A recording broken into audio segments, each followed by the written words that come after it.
Alhamdulillahirabbil alamin bihi nasta'in ala umuri dunya waddin wassalatu wassalam ala asyrafil anbiya'i wal mursalin sayyidina wa maulana Muhammadin wa ala alihi wa sahbihi ajma'in. Subhanaka la ilma lana illa ma 'allamtana innaka antal alimul hakim. Rabbi shrah li sadri wa yassir li amri wahlul 'uqdatan min lisani yafqahu qawli, amma ba'du.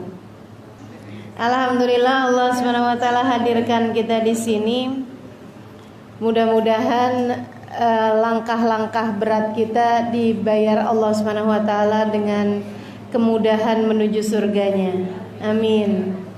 Amin ya rabbal alamin. Basyiril masyaina fi dhulam fi waqtil makarih bin nurid tam yaumal qiyamah. Katanya Nabi Muhammad alaihissalam, berikanlah kabar gembira untuk para pejalan kaki menuju masjid saat malam tiba dan di musim dingin dengan cahaya yang paling terang bagi mereka di hari akhirat. Katanya para ulama, itu bukan yang dimaksudkan malamnya, bukan yang dimaksudkan musim dinginnya, tapi di waktu-waktu yang tidak menyenangkan untuk keluar rumah. Kita keluar rumah menuju ke masjid, menuju ke majelis ilmu, insya Allah diganjar Allah dengan cahaya yang terang di hari akhirat. Amin ya rabbal alamin. Dan hari ini kita akan mempelajari kisah perempuan yang disebutkan Allah dalam Al-Quran. Sebenarnya secara tidak langsung ya disebutkan Allah Subhanahu wa taala dalam Al-Quran. Yang disebutkan adalah suaminya, namanya Hazaqil. Dan kita akan mempelajari istrinya, yang itu disebutkan oleh Nabi Muhammad alaihissalam dalam hadis rawahu Ahmad. Silahkan dibuka Al-Qurannya, surat Ghafir ayat 28. Namun sebelumnya kita baca juga dua ayat sebelumnya, berarti ayat 26 dan 27.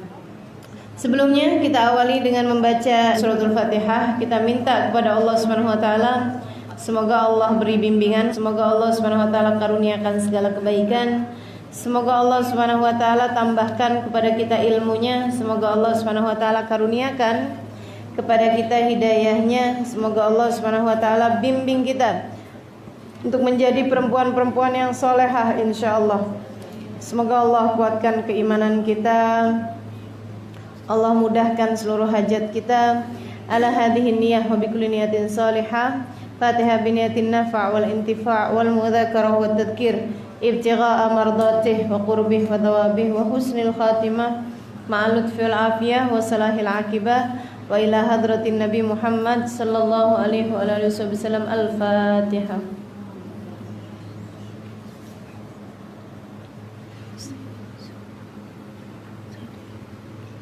Amin. A'udzu billahi minasyaitonir rajim. Bismillahirrahmanirrahim. Wa qala fir'aunu daruni aqtul Musa wal yad'u rabbah inni akhafu an yubaddila dinakum aw ayyudhhira fil ardil fasad. Wa qala Musa inni 'udtu bi rabbi wa rabbikum min kulli mutakabbirin la yu'minu biyaumil hisab. Wa qala rajulun mu'minun min ali fir'aun yaktumu imanahu ataqtuluna rajulan ay yaqula rabbi Allah wa qad ja'akum bil bayyinati min rabbikum wa iyyaku kadhiban fa alayhi kadhibuh wa iyyaku sadiqan yusibkum ba'du alladhi ya'idukum innallaha la yahdi man huwa musrifun kadzdzab. Sadaqallahul azim. Wa qala Fir'aun, dan Fir'aun berkata kepada para pembesar-pembesarnya ketika melihat mukjizat-mukjizat dari Nabi Allah Musa alaihi salam. Ketika kalah para penyihir-penyihirnya Fir'aun untuk menghadapi Nabi Musa alaihissalam. Ketika tongkatnya Nabi Musa dapat memakan ular-ular yang dilemparkan oleh tukang-tukang sihirnya Fir'aun. Fir'aunnya berkata, "Zaruni aqtul Musa wal yad'u rabbah." Fir'aun marah. Katanya dia, biarkan aku membunuh Musa. Aku akan membunuh Musa dan jangan dihalangi. Wal yad'u rabbah, biarkan dia meminta kepada Tuhannya. Inni akhafu ayyubaddila dinakum aw ayyudhira fil ardil fasad. Aku khawatir kalau Musa ini dibiarkan, dia akan mengganti agama kalian sehingga tidak lagi menyembah aku. Aw ayyudhira fil ardil fasad, atau Musa akan menampakkan fil ardi, di bumi, al fasad, kerusakan. Wa qala Fir'aun, dan Fir'aun berkata, "Daruni aqtul Musa." Biarkan aku membunuh Musa. Wal yad'u rabbah, dan biarkan dia meminta, berdoa kepada Tuhannya, minta diselamatkan. Inni akhaf an yubaddila dinakum. Aku khawatir Musa kalau dibiarin ini bisa mengganti agama kalian sehingga kalian tidak lagi menyembah aku. Au ayyudhira fil ardil fasad, atau Musa akan menampakkan kerusakan di atas muka bumi. Wa qala Musa, Nabi Musa berkata, "Inni a'udzu bi rabbi wa rabbikum." Aku berlindung kepada Tuhanku dan Tuhan kalian juga. Fir'aun menganggap bahwa Tuhannya mereka adalah Fir'aun. Dan Nabi Musa yang tahu faktanya bahwa Tuhannya Nabi Musa dan Tuhannya mereka semua, bahkan Tuhannya Fir'aun adalah Allah. Inni a'udzu bi rabbi wa rabbikum. Aku berlindung kepada Tuhanku dan Tuhan kalian semua juga. Min kulli mutakabbirin, dari segenap orang-orang yang sombong, la yu'minu biyaumil hisab, yang tidak beriman kepada hari penghisaban, pada hari perhitungan. Waqala, dan berkata, rajulun, seorang laki-laki, mu'minun, yang beriman, namanya Hazaqil, min ali Fir'aun, dari keluarganya Fir'aun. Ada yang bilang itu dari salah satu pengawal-pengawalnya Fir'aun, maksudnya dari pembesar-pembesar, dari orang-orang yang dekat dengan Fir'aun, sehingga disebut sebagai ali Fir'aun. Ada juga yang mengatakan bahwa itu adalah orang-orang yang bekerja di rumah kediamannya Fir'aun, kayak semacam pengurus dapur, pengurus keluarga gitu ya, pengurus keluarganya Fir'aun. Ada juga yang bilang bahwa laki-laki ini, Hazaqil ini, adalah ali Fir'aun, keluarga Fir'aun, dalam artian yang sebenarnya dia adalah sepupuan sama Fir'aun. Kok bisa ya Fir'aun tuh yang ngaku jadi Tuhan, padahal dia punya sepupu. Masa Tuhan punya sepupu? Tuhan punya ponakan, kenalan gitu kan, saya sepupu 2 kalinya Tuhan. Nggak masuk di akal, ngada-ngada aja. Wa qala rajulun, dan berkata seorang laki-laki, mukminun, yang beriman, min ali Fir'aun, dari keluarganya Fir'aun. Sekali lagi maksud keluarga di situ ada beda-beda pendapat. Ada yang mengatakan dia adalah sepupu, ada yang mengatakan dia adalah pengurus keluarga, ada yang mengatakan dia adalah salah satu dari ya semacam menteri atau apa yang bekerja di istananya Fir'aun gitu ya. Yaktumu imanahu, yang dia menyembunyikan keimanannya, si laki-laki ini. Dia bilang, jadi dia beriman tapi dia nggak ngasih tahu orang bahwa dia beriman, dan tentu saja dia tidak memberitahu Fir'aun bahwa dia beriman. Ataqtuluna rajulan ayyaqula rabbi Allah. Adakah kalian mau membunuh? Adakah kalian mau membunuh rajulan, seorang laki-laki, yaitu Nabi Musa, an yaqula rabbi Allah, hanya karena dia mengatakan rabbi Allah, Tuhanku adalah Allah.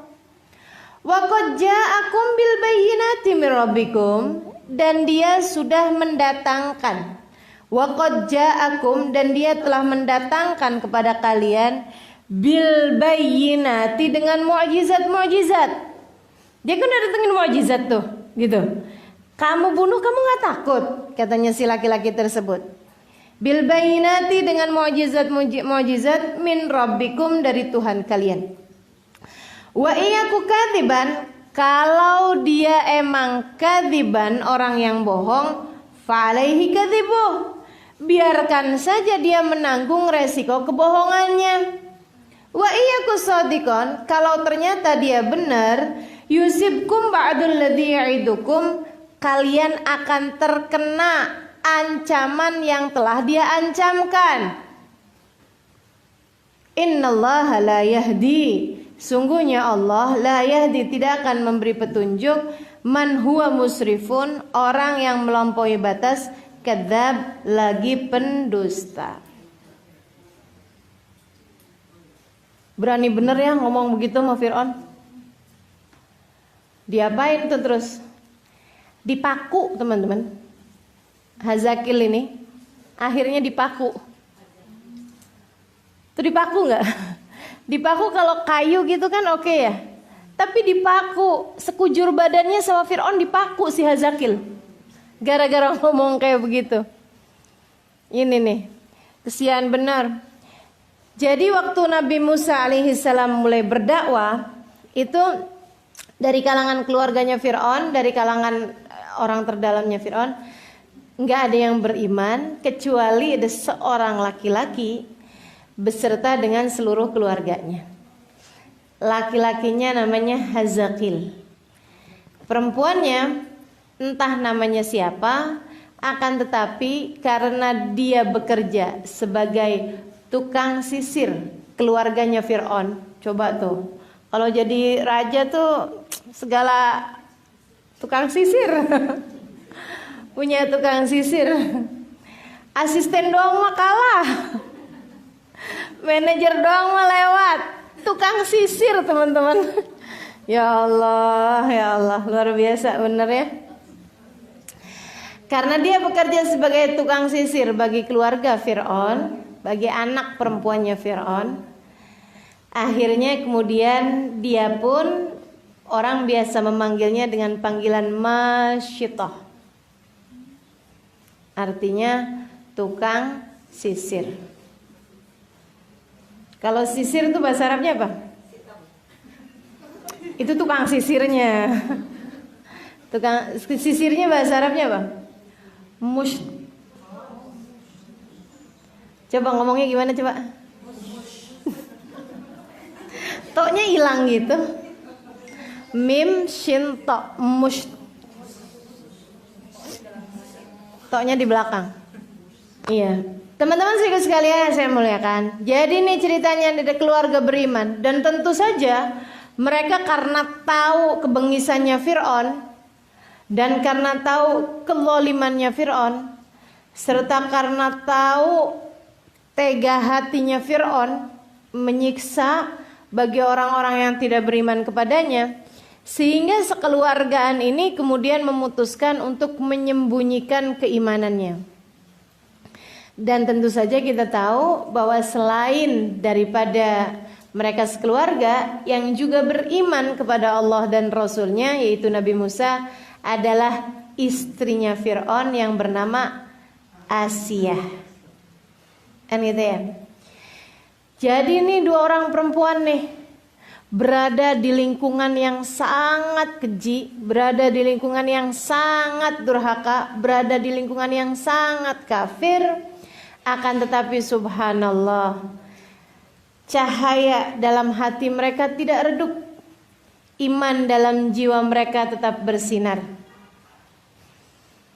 Kita belajar dari Asiyah dan dari Masyitah bagaimana keteguhan iman, bahkan dalam keadaan-keadaan yang sangat berat untuk mempertahankan keimanan. Teman-teman saudaraku sekalian, ini urusannya Masyitah nih sama Hazakil dan keluarganya yang beriman ya. Itu urusannya kalau beriman itu bukan sama pekerjaan, bukan sama harta, tapi sama nyawa yang setiap orang itu diberi nggak pakai ada cadangannya. Kalau permainan games, nyawanya punya banyak cadangan, ya kan? Kalau orang hidup kan nyawa nggak ada cadangannya. Nah ini teman-teman saudaraku sekalian, di waktu yang sedang sangat berat-beratnya seperti itu, bisa ada orang beriman kepada Allah SWT dan Rasulnya. Gimana coba mereka mempertahankan keimanan? Waduh, luar biasa beratnya. Pertamanya si Hazakil nih. Ketahuan pertamanya Hazakil.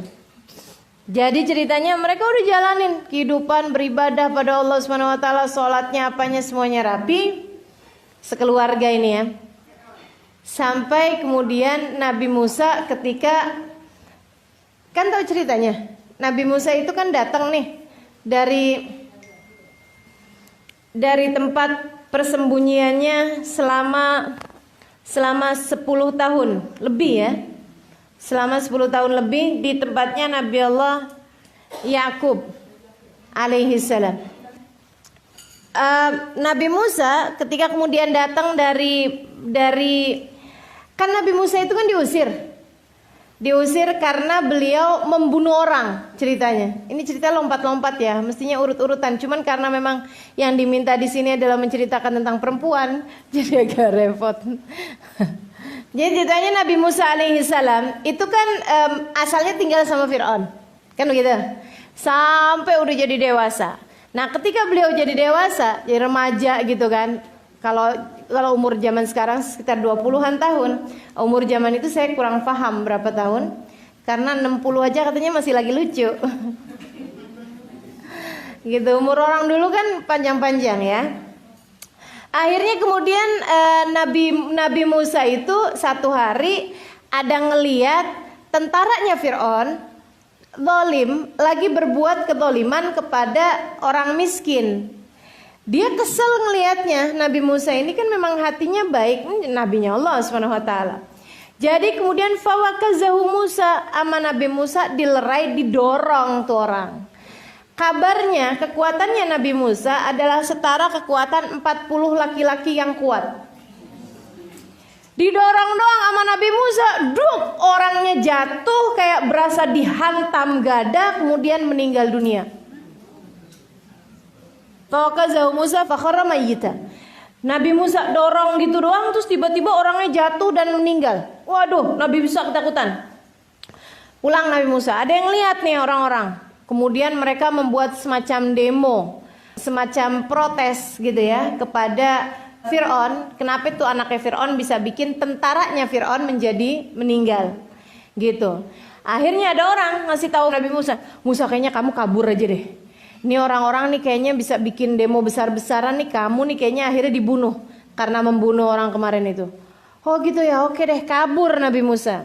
Nah saat Nabi Musa kabur, wah berjalan nih berhari-hari lamanya, berwaktu-waktu lamanya, pingsan, jalan lagi, kemudian ketemu air, minum lagi, sampai jadi kurus, rambutnya jadi panjang. Karena nggak ada apa-apa begitu ya. Nabi Musa sepanjang jalanan melewatin gurun-gurun pasir, sampailah ketemu di Madian, di sebuah perkampungan. Nabi Musa dan ngelihat dua orang perempuan. Kapan waktu saya ceritain insyaallah tentang perempuan itu, yaitu Safura namanya. Dia ada ngelihat dia sama saudaranya lagi ngambil air gitu. Tapi karena yang laki-laki lagi pada ngambil air, dia minggir di bawahnya pohon gitu ya, berlindung dulu. Abis itu kemudian airnya udah diambil. Nabi Musa ngeliatin kenapa gitu. Nabi Musa samperin, kenapa kalian enggak ngambil air? Katanya dua perempuan tersebut, kita nungguin sampai orang laki-lakinya bubar, soalnya kita malu, kita nggak mau desek-desekan sama laki-laki. Oh ya udah, saya aja ambilin. Diambilin sama Nabi Musa. Pulanglah dia. Katanya si bapaknya anak dua perempuan ini, kok cepet ngambil airnya nak? Iya ya, tadi dibantuin sama seorang pemuda. Oh gitu. Kayak apa orangnya? Begini. Nabinya Allah. Dia tahu nabi yang lain. Dia tahu bahwa Nabi Musa adalah seorang nabi atau calon seorang nabi. Gitu ya. Maka dia kemudian bilang, wahyu dari Allah SWT. Panggil deh tuh dua orang. Panggil deh laki-laki tersebut. Bilang ayah mau balas kebaikannya. Akhirnya panggil Nabi Musa. Kemudian begitu nyampe sana, Nabi Syuaib kemudian berkata kepada kepada Nabi Musa. Katanya Nabi Musa, dah kamu di sini aja, kamu akan saya kawinkan dengan salah satu dari 2 putri saya, dan maharnya, mas kawinnya adalah kamu tinggal bersama dengan kami 8 tahun, kalau kamu mau sempurnain 10 tahun lebih bagus. Di masa-masa tersebut Nabi Musa diajarkan berbagai macam ilmu-ilmu akhirat, diajarkan berbagai macam ketauhidan, ilmu menghadapkan diri pada Allah Subhanahu wa taala dan sebagainya. Dapat 10 tahun kemudian Nabi Musa bawa istrinya, diperintahkan oleh Allah Subhanahu wa taala sesudah menjadi seorang nabi, diperintahkan oleh Allah untuk pergi kepada Firaun, aku utuskan engkau untuk menemui Firaun dan berdakwah kepadanya. Nabi Musa dakwah. Firaunnya begitu ngelihat, gitu kan ya? Begitu Firaun yang lihat, nah anak gue nih dulu nih.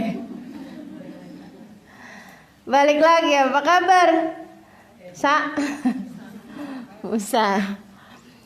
Katanya Nabi Musa, ayah, sembahlah Allah. Dialah Tuhanku dan Tuhan kamu. Durhaka nih anak. Begitu kan, marah luar biasa. Kemudian apa dalilnya kalau kamu adalah seorang rasul? Nah itu Nabi Musa mengeluarkan tangannya, kemudian tangannya bersinar. Ini itu katanya Firaun, ini sihir nih, mas sihir nih, gitu ya. Kamu udah belajar sihir rupanya ketika kamu tidak sedang bersama denganku. Oke kalau gitu, kamu akan aku hadapkan kepada tukang-tukang sihir yang terbaik di negeri ini. Lawan dah tuh. Kalau kamu kemudian bisa melawan mereka, aku izinkan kamu untuk berdakwah, untuk ngasih tahu kepada orang lain tentang agama kamu itu, tentang Tuhan kamu itu. Kalau enggak, kamu harus ikuti aku. Ya, ditentukanlah tempatnya, diundangin rakyatnya semuanya. Wah ini tukang-tukang sihir paling-paling jago. Mereka kemudian sebelum menunjukkan sihirnya pada hari yang telah ditentukan, nanya sama Nabi Musa, siapa duluan nih? Engkau dulu wahai Musa atau kami duluan? Katanya guru saya, salah satu dari guru saya, Kiai Haji Maimun Zubair, ketika menyampaikan tentang ayat itu, gitu ya, karena adab tukang sihir tersebut kepada Nabi Musa, Allah kemudian bagi kepada mereka hidayah. Teman-teman sekalian, adab, akhlak kepada orang lain itu berpengaruh dalam sebab Allah memberikan hidayah kepada kita. Makanya kita mesti adab sama siapapun. Jangan pernah tinggi hati dengan menganggap bahwa kebenaran hanyalah kebenaran kita, bahwa kebaikan hanyalah kebaikan kita, gitu ya. Oh enggak, kita ambil hikmah dari manapun, kita hormati siapapun. Kita hormati siapapun. Teman-teman sekalian, sebagai bagian dari penghormatan kita kepada Allah SWT, karena semua manusia di atas muka bumi ini, bahkan semua makhluknya Allah SWT di atas muka bumi ini adalah ciptaannya Allah. Siapa duluan wahai Musa yang mau melempar? Katanya si tukang sihir ini. Pamitan mereka. Engkau dulu silahkan melempar atau kami duluan? Am nahnul mulkin, atau kami yang melempar duluan? Kata Nabi Musa, bal alqu. Nabi Musa berkata, kalian aja dulu lempar duluan. Baik merekanya, sopan, santun, beradab kepada Nabi Musa. Padahal mereka adalah tukang-tukang sihir paling hebat, dukun-dukun paling terkemuka di atas muka bumi ini. Teman-teman sekalian, jangankan zamannya Fir'aun, orang zaman sekarang yang jadi dukun udah berasa jadi Tuhan. Bener nggak? Tuh Lia Eden, sampai berasa jadi malaikat Jibril, atau diturunin malaikat Jibril, kan gitu ya? Berasa jadi Bunda Maria, titisannya tuh, ya Allah, innalillahi wa inna ilaihi rajiun. Nah kebayang nih, kayak apa kesaktiannya dukun-dukunnya Fir'aun. Kebayang kayak apa kesaktiannya pembesar-pembesar dari tukang-tukang sihirnya Fir'aun. Nah kan tetapi kesaktian mereka yang luar biasa itu tidak membuat mereka kehilangan adab kepada Nabi Musa. Mereka bertanya duluan, engkau yang mau melempar duluan wahai Musa, atau kami yang kau izinkan melemparkan sihir kami lebih dulu? Cakep bener kan adabnya.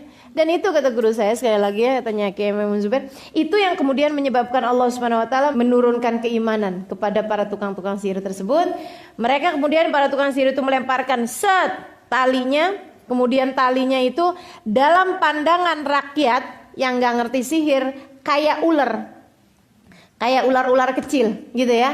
Padahal dalam pandangan sesama tukang sihirnya, mereka paham bahwa itu bukan ular, mereka tetaplah tali. Sebab yang namanya sihir tidak merubah fakta, mereka hanya mengelabui mata. Sihir itu tidak pernah merubah fakta, teman-teman sekalian. Yang ada adalah pengelabuhan terhadap mata. Matanya doang kita yang dibohongin gitu. Sebenarnya sih kejadiannya ya cuman itu aja, tali aja. Nah, orang-orang yang nggak ngerti sihir ngelihatnya seperti ular. Jadi teman-teman sekalian saya muliakan, kayak sihir-sihir merpatinya jadi terbang ini apa segala macam, itu nggak ada sebenarnya. Yang ada adalah pengelabuhan terhadap mata orang yang melihatnya. Ilmu-ilmu sihir seperti itu. Akhirnya kemudian Nabi Musa pun melihatnya sebagai kacamata orang awam yang nggak ngerti ilmu sihir ya.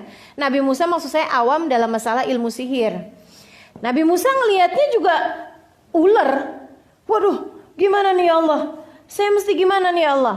Katanya Allah Subhanahu wa taala, "An alqi asak." Wahai Musa, lemparkanlah tongkatmu. Nabi Musa pun melemparkan tongkatnya, ded. Nah, kalau yang ini bukan sihir, bukan sulap, bukan sihir. Tongkatnya Nabi Musa oleh Allah Subhanahu wa taala yang Maha menciptakan segala sesuatu, yang Maha berkata terhadap segala sesuatu, innama amruhu idza arada syai'an an yaqula lahu kun. Urusanku tinggal berkata apabila menghendaki segala sesuatu jadilah, maka jadilah sesuatu tersebut. Allah merubah. Nah, kalau ini merubah fakta. Yang asalnya memang adalah tongkat dirubah oleh Allah Subhanahu wa taala menjadi ular. Menjadi ular besar, dan itu ditunjukkan oleh Allah Subhanahu wa taala bahkan kepada penyihir-penyihir. Nih penyihir-penyihir nih ngelihat tongkatnya dia yang pertama nih, tongkatnya tukang-tukang sihir, sesama penyihirnya ngelihatnya kan tetap tali. Kalau tongkatnya Nabi Musa, mereka memang beneran ngelihatnya ular, memang bukan pengelabuan mata gitu kan. Emang asli faktanya ularnya berubah. Nah, saat ularnya berubah itu kemudian sama Allah sekalian ditunjukin ini beneran ular loh ini. Dia makanin ular-ular yang kecil dalam pandangannya orang, dia makanin tali-tali dalam pandangan tukang sihir. Bisa kebayang nggak? Dia makanin tuh atu-atu, wah, ya, tukang sihirnya langsung fakharru lahu sajida. Tukang sihirnya langsung serentak semuanya sujud kepada Allah Subhanahu wa taala. Saya mengatakan ini amantu bi Rabbi Harun wa Musa. Kami beriman kepada Tuhannya Nabi Musa. Kami beriman kepada Tuhannya Nabi Musa dan Tuhannya Nabi Harun.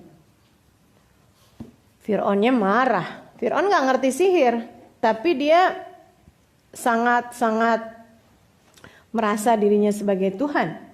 Kan begitu ya? Sangat-sangat besar, sangat-sangat sombong.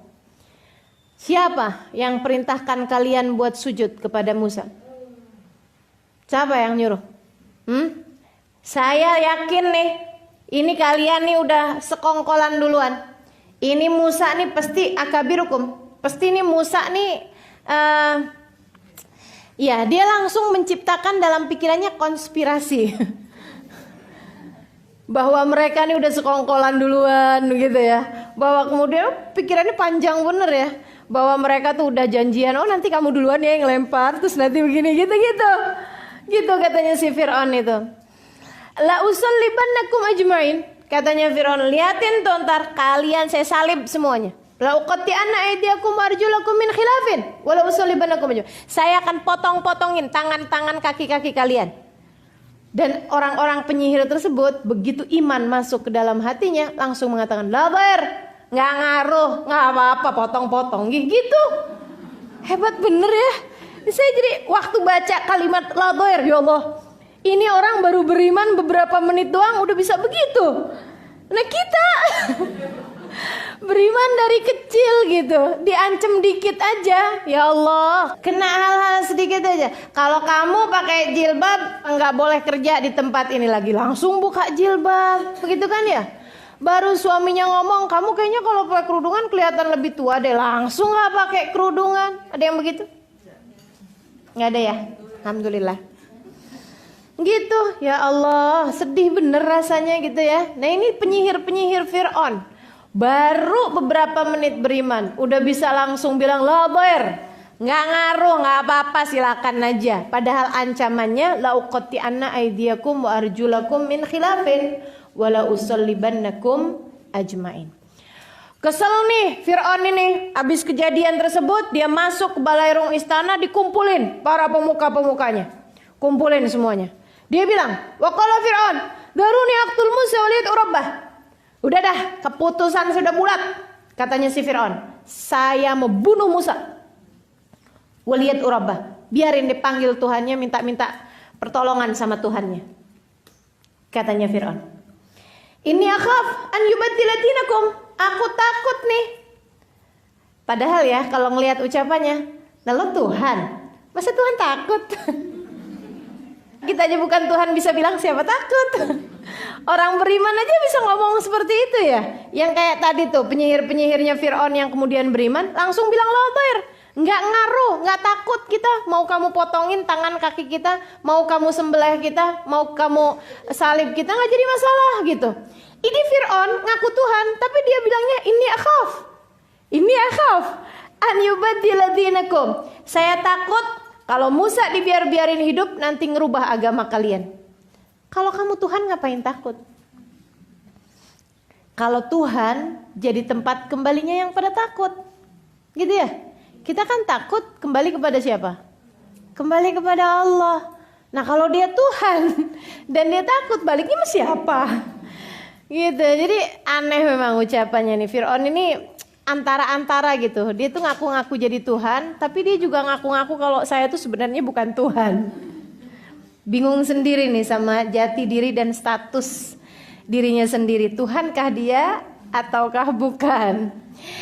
Inni akhafu an yubaddila dinakum aw yudhira fil ardil fasad. Aku khawatir Musa kalau dibiarkan hidup, dia akan mengganti agama kalian, bikin kalian murtad sehingga keluar dari penyembahan kepadaku, au ayudhiru fil ardil fasad, atau akan membuat kerusakan di atas muka bumi ini.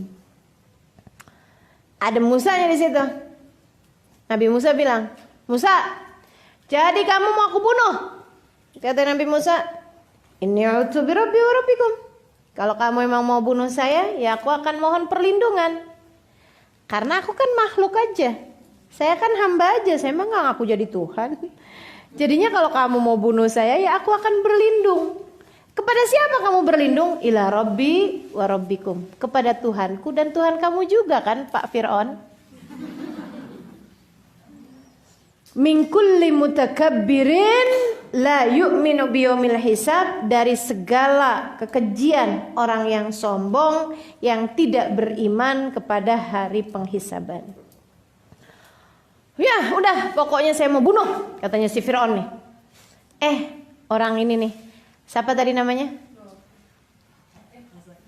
Ghafir nama suratnya mbak. Hazakil. Hazakilnya bilang, kayaknya begitu ngelihat, nih kayaknya Fir'aun beneran nih mau bunuh Nabi Musa nih. Aduh, ya Allah, jangan ya Allah, Nabi Musa jangan sampai celaka. Mendingan saya jadi yang celaka deh, gitu. Akhirnya kemudian dia maju gitu. Fir, jangan gitu napa Fir? Kan sepupuan. Sepupuan kan ngakrab dikit ya. Wa qala rajulun mu'minun min ali Fir'aun. Berkata nih orang beriman dari keluarganya Fir'aun nih, Hazakil. Yang yaktumu imanah, dia menyembunyikan keimanannya. Ataqtuluna rajulan yaqulu rabbuhullah.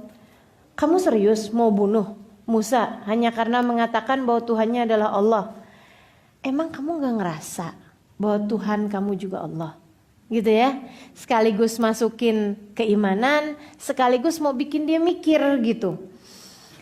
Qad ja'akumul bayyinat.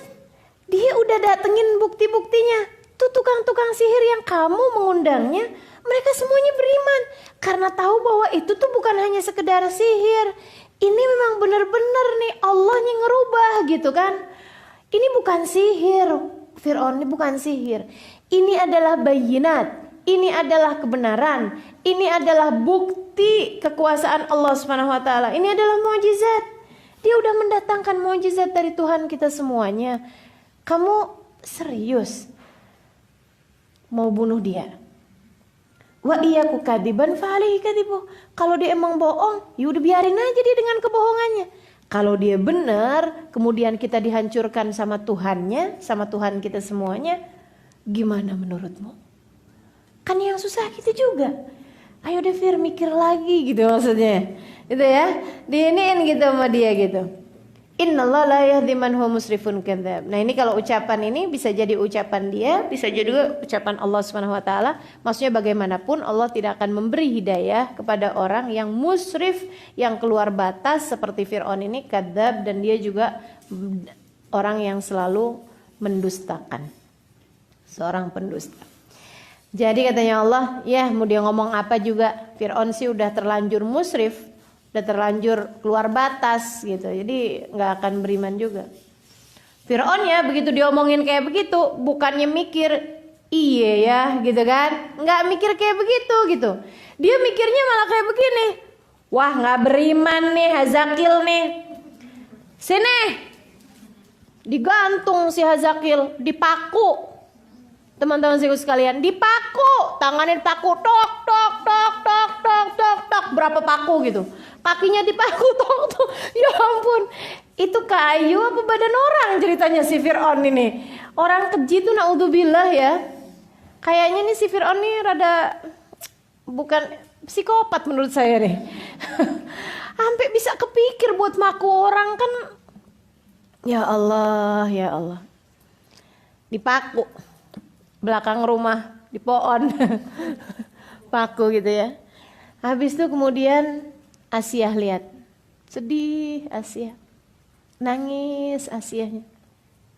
Ya Allah, suami saya kayak gitu amat ya. Hazakil yang dia sayangin. Nah Hazakil ini punya istri. Istrinya sekali lagi beriman juga, namanya Masyitah, sebagai tukang sisirnya keluarga istana.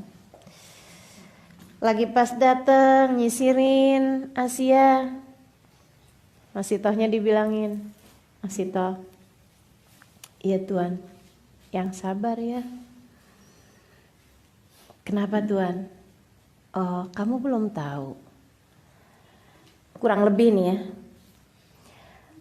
Apaan Tuan? Suami kamu belum tahu. Iya sih belum pulang ke rumah. Sampai saya jalan nih ke sini belum pulang ke rumah. Oh.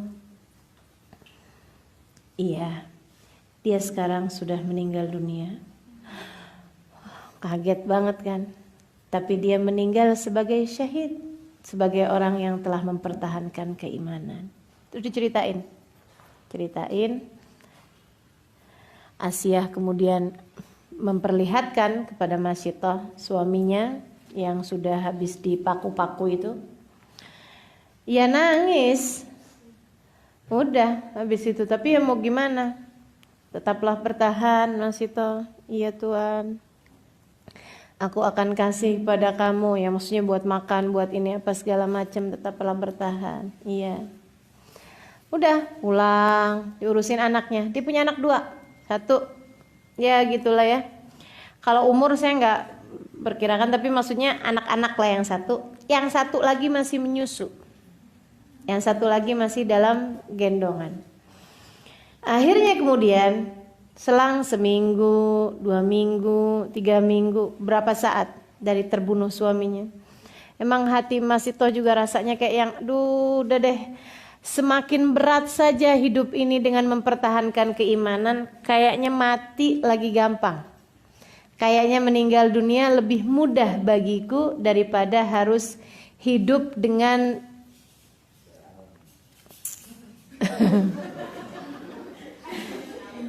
hidup dengan Fir'aun. Satu hari, teman-teman sekalian, nih ya, jadiannya nih satu hari. Si Masyitah ini lagi nyisirin anaknya Fir'aun. Jadi Fir'aun tuh punya anak, kemudiannya perempuan. Namanya siapa? Fir'aunah. Nggak tahu saya namanya. Pokoknya punya anak perempuan ya. Punya anak perempuan, rambutnya bagus. Nah Masyitah ini juga kerjaannya nyisirin rambut anaknya gitu. Selain daripada nyisirin rambut istrinya Fir'aun ya. Saya tidak pasti apakah itu anak dari Asia atau dari istri yang lain. Saya nggak pasti juga siapa nama istrinya Fir'aun yang lain. Nggak terlalu saya pelajarin sejarahnya, karena kita kan pelajarinya sejarahnya yang berimannya ini ya. Walhasil, ala kulli hal, pokoknya satu hari nih ceritanya si Masitoh nih lagi nyisirin rambut anaknya, sambilan nyisir nih sambil nih anaknya Fir'aun nih udah bunuh laki saya. Sedih gitu dia tuh, udah suaminya meninggal, anaknya masih kecil-kecil. Mereka tentu saja beriman kepada Allah, tapi rasanya hidup kok semakin berat aja. Biasanya seapa-apaan ada suami. Di antara kehidupan orang-orang di sekelilingnya gak ada yang beriman, teman-teman saudaraku sekalian. Kebayang kayak apa beratnya. Mau cerita, mau ini, mau itu, mau curhat. Gimana mau curhat sama siapa coba? Akhirnya lagi tengah-tengahan nyisir nih anak, sisirnya jatuh. Kaget nih karena ngelamun tadi itu ya. Sisirnya jatuh, waktu sisirnya jatuh kemudian dia secara refleks dia bilang Bismillah. Ya.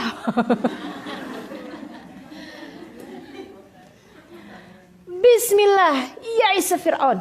Katanya gitu. Itu ucapan Bismillah dengan nama Allah, ya Isa Fir'aun, celakalah Fir'aun. Anaknya langsung noleh gitu. Dia bilang, saya nggak salah dengar kan, Mas Ito?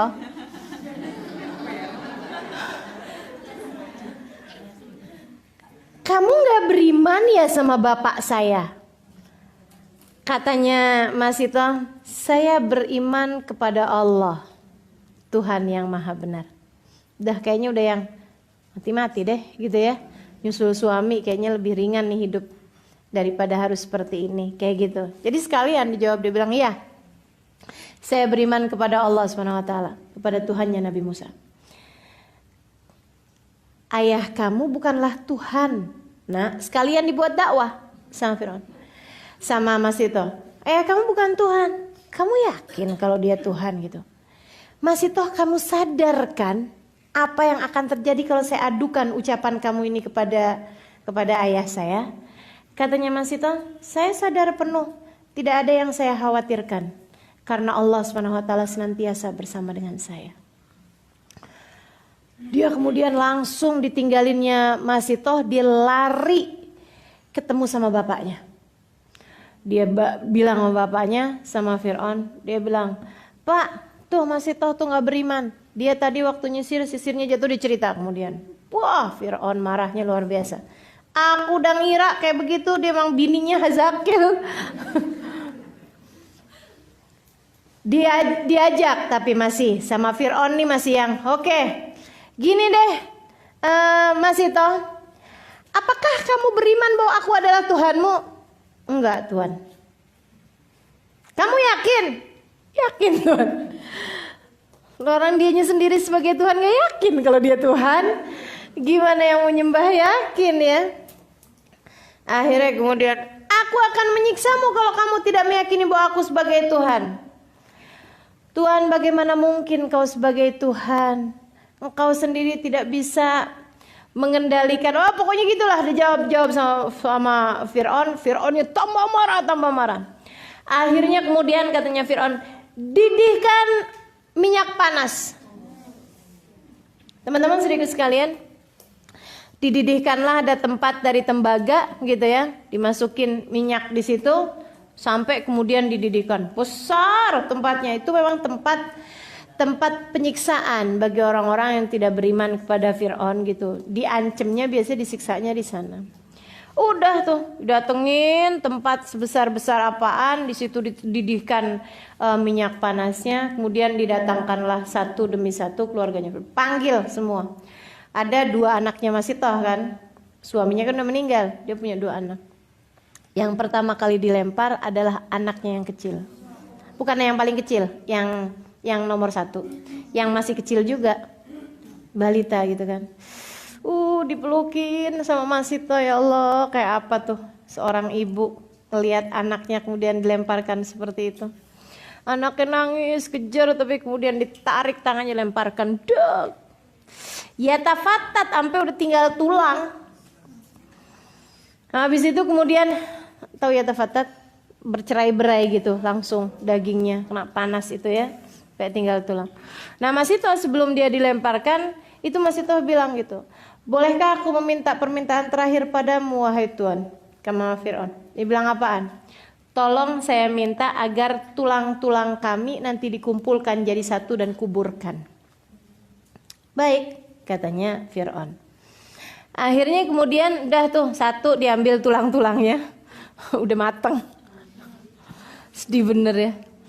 Habis itu kemudian anak perempuan, anak kecilnya itu masih dalam dekapannya Masitoh, diambil secara paksa. Masitohnya ini beratnya luar biasa, dan anaknya kemudian ngelihat ke ibunya, dan ini salah satu dari yang disebutkan oleh Nabi Muhammad sebagai anak yang bisa berbicara dalam buayan. Salah satu anaknya Masitoh ini. Dia bilang begini, la takhaf ya ummah fa inna rabbunallah. La takhaf ya ummah fa inna masirona ilallah. Gitu. Jangan takut bu, kan kita baliknya ke Allah. Indahnya ya. La takhaf ya ummah fa inna masirona ilallah. Gitu dia bilang. Jangan takut, jangan ragu-ragu ibu, nggak apa-apa. Dunia memang kayak begini. Jauh lebih mudah bagi kita menjalaninya di akhirat. Fa inna masirona ilallah. Itu dengar anaknya ngomong kayak gitu, dia lepaskan anaknya, kemudian anaknya pun dilemparkan. Gak mau lihat Masitoh. Gak lama kemudian dia pun diambil dan dilemparkan juga ke dalam sana. Teman-teman sedikit sekalian yang saya muliakan, ia pun kemudian Fir'aun masih jalanin ya apa yang dia janjikan. Diambil tulang-tulangnya kemudian dikuburkan. Bersama-sama tuh Masitoh, anaknya lagi. Itu kuburnya, tulang-tulangnya jadikan satu. Sewaktu Nabi Muhammad alaihi wasallam Isra dan Mi'raj, ketika melewati daerah Mesir berarti ya, tempat istananya Fir'aun. Waktu Nabi Muhammad lewat di sana, Nabi mencium bau yang semerbak. Nabi bertanya kepada malaikat Jibril, "Ma hadhihi raihah ya Jibril?" Duh, wangi bener nih, wanginya apaan wahai Jibril? Katanya malaikat Jibril kemudian, ini adalah wewangian Masitoh dan keluarganya di dalam kuburnya. Wewangian yang Allah SWT berikan kepada Masitoh dan keluarganya yang beriman kepada Allah SWT. Subhanallah. Hadisnya rawahu Ahmad. Teman-teman saudara sekalian yang saya muliakan, belajar apa nih kita nih dari Masitoh? Keteguhan iman dalam keadaan badai, dalam keadaan beratnya kehidupan. Tetaplah beriman. Jangan jadi orang yang mudah menyerah. Kita harus pahami makna prioritas teman-teman saudaraku sekalian. Iman nomor 1, nggak bisa ditanggalkan. Jangan pernah kalahkan Allah untuk siapapun. Nih ya, jangan pernah kalahkan Allah untuk siapapun.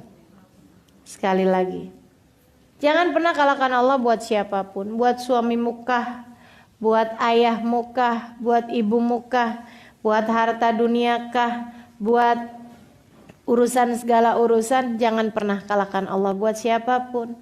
Dunia mah bentaran aja. Apa yang terjadi kepada Hazakil, apa yang terjadi kepada Masitoh, apa yang terjadi kepada 2 anaknya, itu sesuatu hal yang menyedihkan ketika mereka merasakannya. Akan tetapi tidak menjadi satu penyesalan tentu saja dari sejak mereka memutuskan sampai dengan sekarang. Penyesalannya tentunya kepada mereka-mereka yang tidak beriman kepada Allah Subhanahu wa taala. Itu para pengikut-pengikutnya Fir'aun yang dengan setia sujud-sujud sama Fir'aun, padahal mereka tahu nggak bakalan Fir'aun itu Tuhan. Ya kan begitu ya? Fir'aun itu teman-teman saudaraku sekalian, saya udah lihat loh muminya, nggak ganteng.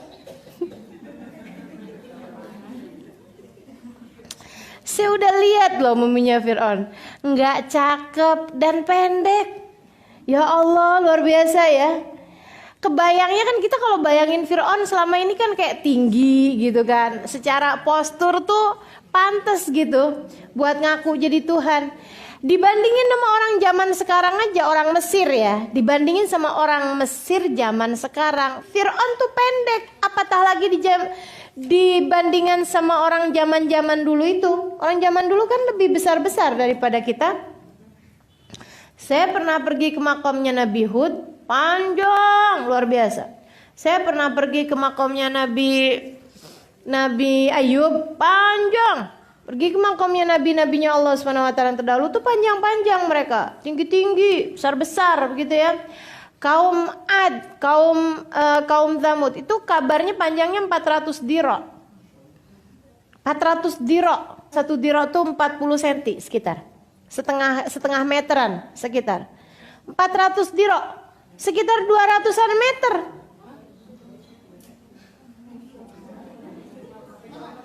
Itu kaum Ad ya, yang terdahulu. Orang terdahulu kayak Nabi Adam, nabi awal tuh tinggi-tinggi teman-teman saudaraku sekalian. Kenapa? Karena buminya segini, kalau orangnya kecil-kecil keburu mati.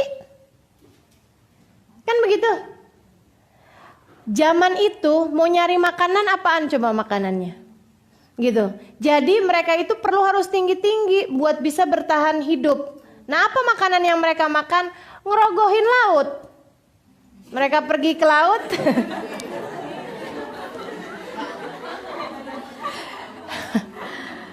Ketangkep paus, dipanggang di matahari, makan gitu.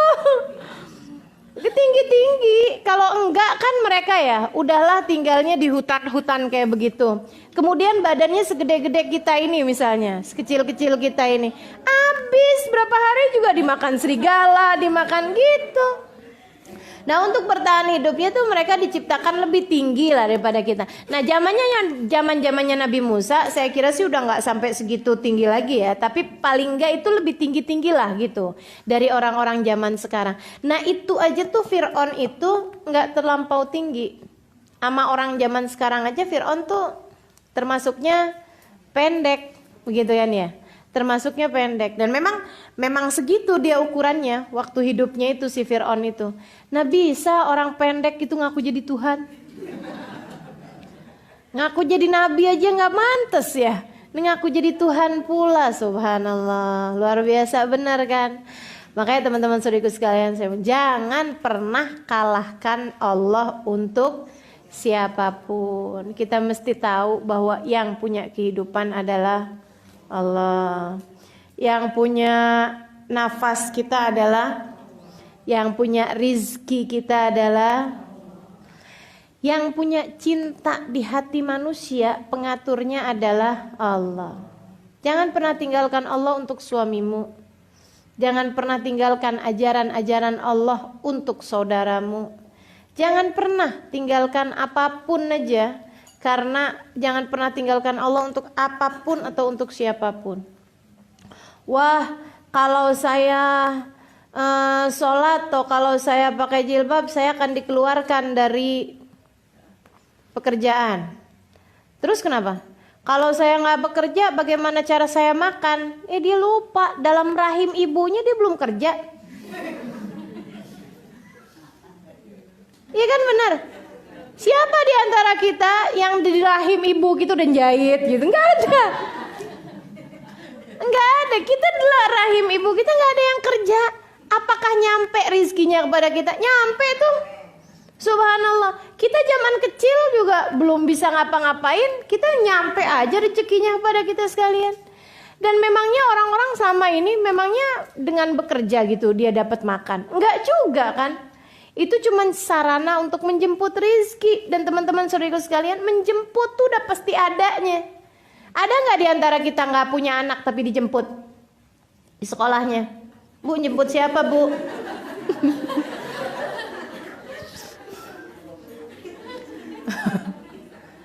Iya, saya pergi ke sekolah nungguin gitu ya. Ngapain kamu lagi jemput? Emang punya anak? Kagak lah. Menjemput siapa terus?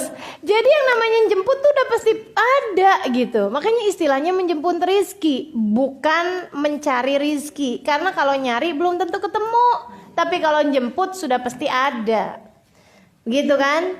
Nah itu teman-teman sekalian saya muliakan. Dah jangan tinggalkan Allah untuk apapun. Jangan tinggalkan Allah untuk siapapun. Ketika kamu melakukannya, maka akan ada Allah bersama denganmu. Dalam tiap sedihmu, kalau selama ini kita nggak ninggalin Allah, enak teman-teman saudaraku sekalian. Di saat kita lagi susah, kita tinggal manggil Allahnya, kan begitu? Tinggal kita panggil aja Allah, ya Allah, susah nih Allah, gitu kan? Ya Allah, diceraiin ya Allah, sama suami saya ya Allah. Tinggal kita panggil Allah. Kalau kita nggak pernah ninggalin Allah. Nah kalau kita selama hidup kita udah ninggalin Allah, kemudian habis itu tinggalin sama suami. Ya Allah, tinggalin sama suami nih ya Allah. Kata Allah dari kemarin sudah tinggalin kamu. Nah loh, ya Allah kan sedih kita. Nah itu makanya teman-teman saudara sekalian, jangan pernah tinggalkan Allah untuk siapapun. Ini diajarkan oleh Masyidah terhadap kita sekalian. Diajarkan oleh Hazakil untuk kita sekalian. Apalagi yang diajarin? Apalagi? Jangan pernah meninggalkan berdakwah. Kan gitu? Si Hazakil ngebelain Nabi Musa. Emang gak tahu kalau taruhannya nyawa? Tahu persis. Tapi apakah itu menyurutkan beliau untuk berdakwah? Enggak tuh. Tahu persis. Ini saya gak ngomong kayak begini. Saya kalau ngomong kayak begini nih dihukum nih saya. Wah udah tahu persis dia. Tapi dia tetap aja bilang. Katanya dia bilang apa? Apa dia bilang? Ataqtuluna rajulan ayyakula rabbi Allah. Adakah kamu mau membunuh seseorang hanya karena mengatakan bahwa Tuhannya adalah Allah? Wa qad ja'akum bil bayyinati mir rabbikum. Ini kan dakwah nih. Fa iyyaku kadziban fa alaihi kadzibuh. Wa iyyaku shadiqan yusibkum ba'dul ladzi ya'idukum. Gitu. Ucapan ini adalah ucapan dakwah dan itu tidak ditinggalkan oleh Hazakil bahkan di saat-saat dalam keadaan taruhannya nyawa sekalipun. Lantas apa yang membuatmu meninggalkan berdakwah padahal tidak ada taruhan nyawa bagimu? Kenapa membiarkan aja ada saudaramu nggak ngerti agama, biarin aja. Ada teman-temanmu jauh dari agama, kenapa biarin? Kenapa nggak peduli? Pedulilah teman-teman saudaraku sekalian, pedulilah. Udah ngajakin ustazah, dia nggak bisa, nggak mau juga ustazah. Ya udah, kalau udah ngajakin, ya urusannya beda. Nih Hazakil juga kan cuma ngajakin. Masih toh cuma ngajakin sama anaknya. Apakah ikut? Enggak ikut. Tapi setidaknya urusanmu sama tanggung jawab sebagai muslim kamu sudah laksanakan. Saudaraku sekalian saya muliakan, di zamannya Bani Israel dulu, itu ada seorang di zaman dulu ya ini ya. Ada satu kaum berdurhaka kepada Allah Subhanahu wa taala. Ada satu kaum nih, pokoknya isinya durhaka deh gitu. Enggak ada yang menjalankan perintah Allah Subhanahu wa taala kecuali seorang laki-laki yang beribadah di dalam gua. Dia doang nih, ibadah aja dalam gua gitu. Dia zikir, dia sholat, dia ibadah, dia zikir lagi, dia istighfar, dia sholat, kayak gitu di dalam gua. Yang lainnya sisanya yang di luar gua semuanya ngerjain maksiat, semuanya ngerjain dosa, semuanya ngerjain kedurhakaan pada Allah Subhanahu wa taala. Saling bunuh, saling caci, saling ini itu, nggak ada yang ingat sama Allah. Minum minuman keras, makan riba, semau-mau mereka sendiri udah. Semau-mau mereka sendiri. Zina ini itu segala macam. Allah kemudian perintahkan malaikat Jibril buat menghukum kaum tersebut. Katanya Allah, Jibril, tuh kasih hukuman ke kaum itu. Dan teman-teman sekalian, Jibril tuh ya, kalau mau ngasih hukuman sama kaum itu nggak berat loh. Kadang-kadang cuma perlu diteriakin. Karena dalam satu riwayat saya pernah mendengar dari salah satu guru kami, bahwasanya dalam penampakan wujud aslinya malaikat Jibril, bumi, dunia ini dan seisinya hanya seperti gundu, hanya seperti kelereng di tangan anak kecil. Bumi, gimana kitanya tuh? Gimana orangnya tuh? Bumi isinya seperti kelereng di tangan anak kecil. Jadi malaikat Jibril kalau disuruh memberi hukuman kepada satu kaum, katanya Allah dalam Al-Quran, malahum illa sayhatan wahidah. Nggak ada bagi mereka kecuali satu teriakan. Jibril suruh teriak doang, udah pengang mati semua orangnya. Jadi kalau satu kaum nih gitu ya berbuat durhaka, Jibril gitu doang, itu langsung mati semua orang di dalam situ. Kebayang kalau segede gunduk buminya teman-teman saudaraku sekalian. Itu orangnya segede apa? Diteriakin sama anak kecil tersebut apa enggak pengang semuanya? Dan itu malaikat Jibril kemudian diperintahkan sama Allah, Jibril tuh hancurin satu kaum itu. Katanya malaikat Jibril gini, ya Allah, baik aku segera laksanakan. Cuman satu pertanyaan ya Allah, tuh yang laki-laki yang lagi ibadah di gua gimana ceritanya tuh? Maksudnya apa diselamatin dulu gitu ya? Apa ditaruh dulu ke tempat yang lain? Apa yang dia doang nih diamankan gitu sehingga nggak kena azab? Kata Allah Subhanahu Wa Taala, bihi fabda'u. Mulai dari dia duluan. Malaikat Jibrilnya kaget sama kayak teman-teman barusan. Hah? Ya Allah, nih maksudnya gimana nih ya Allah? Katanya Allah Subhanahu Wa Taala, aku sakit hati kepadanya. Maksudnya aku kesel, aku marah kepadanya karena dia tidak pernah bergerak satupun bulunya melihat kemaksiatan kepadaku dikerjakan orang di sekelilingnya.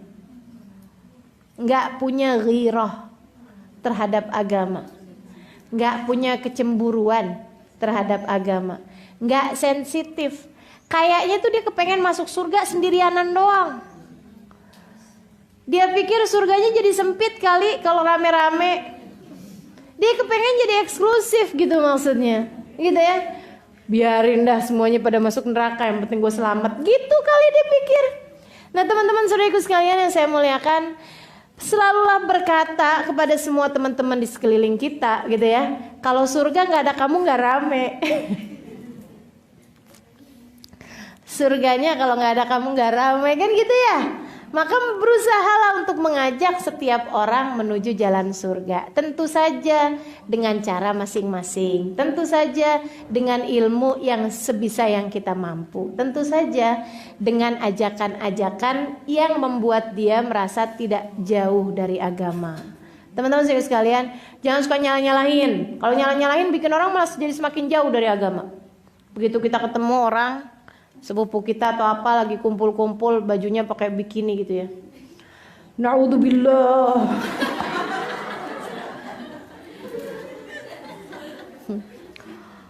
Kamu nggak dengar hadisnya Nabi Muhammad, kasiyat ariyat idza ra'aitumuhunna fal'anhunna fa innahunnal mal'unat. Ada orang perempuan berpakaian tapi seperti telanjang. Apabila kamu lihat dia, laknatlah karena perempuan tersebut terlaknat. Ya Allah, ya Allah. Nggak semua kebenaran itu layak disampaikan. Sebab kebenaran yang tidak diletakkan pada tempatnya hanya akan menjadikan orang semakin jauh dari kebenaran tersebut. Carilah cara-cara paling bijak. Carilah cara-cara paling ideal. Tapi jangan pernah meninggalkannya. Jangan pernah ninggalin dakwah. Sampein gitu. Sampein. Teman-teman saudara sekalian, saat kita lagi berduaan sama teman kita kasih tahu, kan gitu ya. Saat kita lagi enak ngobrol-ngobrol sama adik kita, sama kakak kita, kasih tahu gitu. Nih apa yang ilmu yang kita udah dapet nih, biar sedikit-sedikit seapapun kita bagi tahu kepada keluarga kita gitu. Nah tadi Ustazah Halimah cerita begini nak, gitu kan. Karena teman-teman saudara sekalian, apa yang dibincang-bincangkan di antara sesama kita ini akan sangat berpengaruh loh dalam kehidupan mereka. Kita ngobrol nih sama adik kita ngobrol sama kakak kita ngobrol sama saudara kita, sama sepupu kita, sama teman-teman kita. Apa yang kita obrolin itu akan berpengaruh bagi kehidupan mereka. Jangan dibilang enggak kayaknya gitu. Oh enggak, almar'u ala dini khalili. Orang tuh tergantung dari agama temennya, dari agama orang yang selalu dia bersama dengan orang tersebut. Gitu. Ngaruh banget gitu. Wa tawasau bil haq wa tawasau bis sabr sebagai syarat dari ketidakhancuranmu, dari ketidakrugianmu. Innal insana lafi khusr kata Allah. Semua orang berada dalam kerugian kecuali illal ladzina amanu, beriman, amilus solihat, dia kerjakan ketaatan kepada Allah Subhanahu wa taala, berbuat kebaikan. Cukup itu aja? Enggak, kata Allah ada syarat lain. Tawasau bil haq, tawasau bis sabr. Memberi nasihat, saling memberi nasihat kepada kebaikan. Tawasau bis sabr, saling memberi nasihat kepada kesabaran. Teman-teman sekalian, jangan ditinggalin. Jadi itu hal yang kita bisa pelajari kepada dari Masjid ya, bahwa untuk tidak meninggalkan dakwah, tidak meninggalkan mengajak kepada kebaikan, bahkan dalam keadaan yang terdesak sekalipun, dalam keadaan yang sulit seperti apapun, bahkan jika itu harus bertaruh nyawa sekalipun. Insya Allah kalau kita mah nggak usah pakai taruh-taruhan nyawa ya, insya Allah. Apalagi coba yang bisa kita pelajarin dari Masjid? Kalau saya lihatnya kekuatan keluarga, ya, kekuatan keluarga itu adalah kekuatan paling kuat. Kekuatan keluarga itu paling kuat. Maka teman-teman sekalian yang saya muliakan, carilah kekuatan di situ, carilah kekuatan di keluarga, gitu kan? Memiliki orang tua yang kau menyayanginya dengan sedemikian rupa, memiliki pasangan hidup yang sejalan, memiliki anak-anak yang satu tujuan, itu adalah kekuatan paling luar biasa. Gitu. Bahkan sampai siang kecil, la takhaf ya ummah, fa inna masirona ilallah. Jangan takut ibu, bukankah tempat kembali kita adalah Allah. Enak bener kan? Saling nasehatin. Saya punya teman. Itu dia punya anak, Masya Allah banget. Ambatahullah nabatan hasanan, kalau saya bilang. Allah hidupkan di hatinya benih-benih kebaikan. Sekarang sudah besar ya, tapi masa dia kecil, umur dia 6 tahunan, itu saya pernah bilang sama ibunya. Saya bilang, kamu tuh punya anak luar biasa ya. Kayaknya tuh kecenderungan terhadap kebaikannya tuh gede banget gitu. Minat terhadap kebaikan tuh besar banget. Dia bilang, iya emang Ustazah. Anak saya ini Masya Allah luar biasa, saya sampai kadang kayak gak percaya gitu. Ya Allah baiknya ya, padahal emaknya saya. Dia bilang, emaknya saya, bapaknya laki saya. Tapi ini anaknya Masya Allah banget loh Ustazah, dia bilang. Jadi kalau dengar satu kebaikan, ibadah-ibadah sunnah, ini apa segala macam tuh dia ngerjain.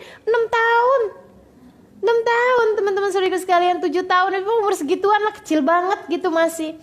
Itu ya, kalau saya pengajian dulu, saya punya kajian di rumahnya, dia akan duduk di depan lengkap dengan ininya, bolpennya, dan nggak tahu saya apa yang dia tulis.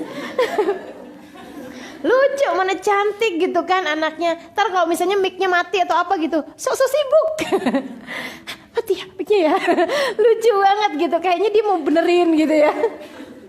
Ya Allah, luar biasa. Saya satu hari bilang kayak gitu sama ibunya, dan ibunya bilang, ya Allah Ustazah, saya tuh kadang-kadang sampai, ya ampun ini anak Masya Allah banget. Kata ibunya, dia bilang pernah satu hari mereka ke rumahnya kebakaran. Dia bilang dia sama suaminya, sama anak-anaknya pergi keluar kota. Terus kemudian suaminya itu di luar kota itu masih mau agak lama, dia pulang. Dia sama anak-anaknya doang sama supirnya kemudian dia balik ke rumah gitu. Capeknya luar biasa, saya sampai rumah nggak tuh jam 12 jam berapa gitu, anaknya bayi digendongan sama si anak ini ya, yang saya ceritain ini, si kakak ini.